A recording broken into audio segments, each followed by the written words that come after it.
Assalamualaikum warahmatullahi wabarakatuh. Nama saya Siti Edo Kumala dengan NPM 2020 01501067. Nama saya Tiara Marcelina dengan NPM 2020 01501069. Nama saya Rizka Nisa Fitri dengan NPM 2020 01501042. Pendekatan analisis transaksional dipelopori oleh Eric Berne pada tahun 1910 sampai 1970.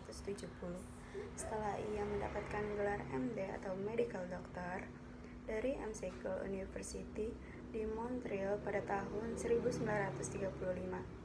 Ia menyelesaikan spesialisasi psikiatri di Yale University. Ketika mengabdi di tentara Amerika Serikat atau US Army selama tahun 1943 sampai 1946, ia mulai bereksperimen tentang terapi kelompok. Setelah itu, ia memulai praktik psikiatri di Carmel, California. Berdasarkan hasil observasinya terhadap konseli-konseli, Berne membuat kesimpulan tentang struktur dan fungsi kepribadian yang bertentangan dengan sebagian besar psikiatris pada zaman itu, yaitu pada pertengahan tahun 1950-an. Pada usia 46 tahun, ia mengundurkan diri dari keanggotaan The Psychoanalytic Institute, kemudian mendobrak asumsi dasar dari psikiatris tradisional dan mulai berpraktik dengan transaksional analisis pada tahun 1946. Ia mengeluarkan buku Games People Play yang menjadi international bestseller. Pandangan analisis transaksional tentang hakikat manusia ialah pada dasarnya mempunyai keinginan atau dorongan-dorongan untuk memperoleh sentuhan atau stroke. Sentuhan ini ada yang bersifat jasmaniah dan rohaniah, serta yang berbentuk verbal dan fisik. Yang menjadi kepribadian seseorang ialah bagaimana individu memperolehnya. Sentuhan melalui transaksi.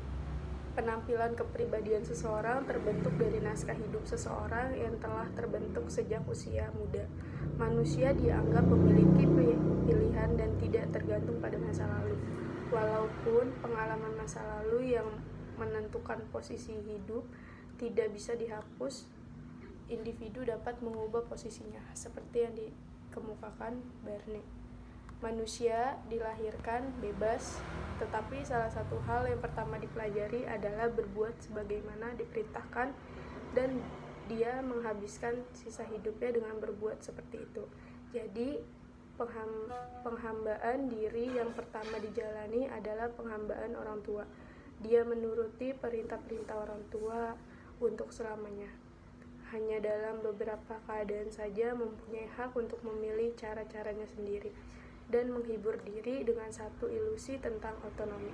Permasalahan yang kami angkat adalah kepribadian yang diwarnai oleh sifat banyak menasehati, memerintah, dan menunjukkan kekuasaannya. Ego-state parent ini terbagi dua, yaitu A. Critical parent. Bagian ini dinilai sebagai bagian kepribadian yang kurang baik, seperti menunjukkan sifat judes, cerewet, dan lain-lain. B. Nurturing parent. Penampilan ego-state seperti ini baik seperti merawat dan lain sebagainya. Kemudian, menggunakan aplikasi rasional emotif. Cara konselor mengatasi masalah tersebut adalah: pertama, insight dicapai ketika klien memahami tentang tingkah laku penolakan diri yang dihubungkan dengan penyebab sebelumnya yang sebagian besar sesuai dengan keyakinannya tentang peristiwa-peristiwa yang diterima pada saat yang lalu. Kedua, insight terjadi ketika konselor membantu klien untuk memahami bahwa apa yang mengganggu klien pada saat ini adalah karena berkeyakinan yang irasional, terus dipelajari dari yang diperoleh sebelumnya. Ketiga, insight dicapai pada saat konselor membantu klien untuk mencapai pemahaman ketiga, yaitu tidak ada jalan lain untuk keluar dari hambatan emosional.